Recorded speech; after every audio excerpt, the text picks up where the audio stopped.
Cinema కథ పరంగా కాకుండా గ్లామర్ పరంగా ఎందుకు ఎలివేషన్ తీసుకుంటుంది? సందీప్ రెడ్డి ప్రభాస్ కాల్ షీట్స్ పట్టాడు సరే, కథానాయికల విషయంలో క్లారిటీకి ఎందుకు రాలేకపోతున్నాడు?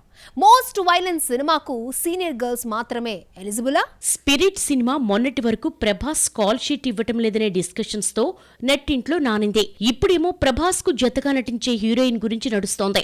2-3 రోజులుగా స్పిరిట్ సినిమాలో మెయిన్ హీరోయిన్ గా దీపికా పదుకునే ఉంటుందని అంతా అంటున్నారు. అయితే ఈ విషయాన్ని సందీప్ రెడ్డి కన్ఫర్మ్ చేయలేదు. దీపికా పదుకునేతో ప్రభాస్ కల్కి సినిమా చేశాడు. అయితే ఇందులో వీళ్ళిద్దరూ ఎక్కడా పెయిర్ గా నటించలేదు. స్పిరిట్ తో హాట్ ఫెయిర్ గా మారతారని బీటౌన్ వర్గాలు చెప్తున్నాయి. ఇక సందీప్ రెడ్డి తన సినిమాల్లో హీరోయిన్ ని కాస్త సెన్సిటివ్ గా ఇన్నోసెంట్ గా చూపిస్తూ ఉంటాడు. దీపిక విషయంలో దర్శకుడి థాట్స్ ఎలా ఉన్నాయో మనకు తెలియదు. ఇక స్పిరిట్ సినిమాలో సెకండ్ హీరోయిన్ గా అనుష్క నటిస్తున్నట్టుగా ఇప్పుడు మరో రూమర్ సర్క్యులేట్ అవుతోంది. మిర్చి, బాహుబలి సిరీస్ తర్వాత వీళ్ళిద్దరూ కలిసి నటించకపోయినా ప్రభాస్ యూవీ బ్యానర్ లో స్వీటీ 2-3 సినిమాలు చేస్తుంది. అలాగే ఆఫ్ ద స్క్రీన్ ఈ ఇద్దరి జంటపై ఉన్న రూమర్స్ రేపు సినిమాకు కలిసొస్తాయన్న ప్రచారం పెరుగుతోంది.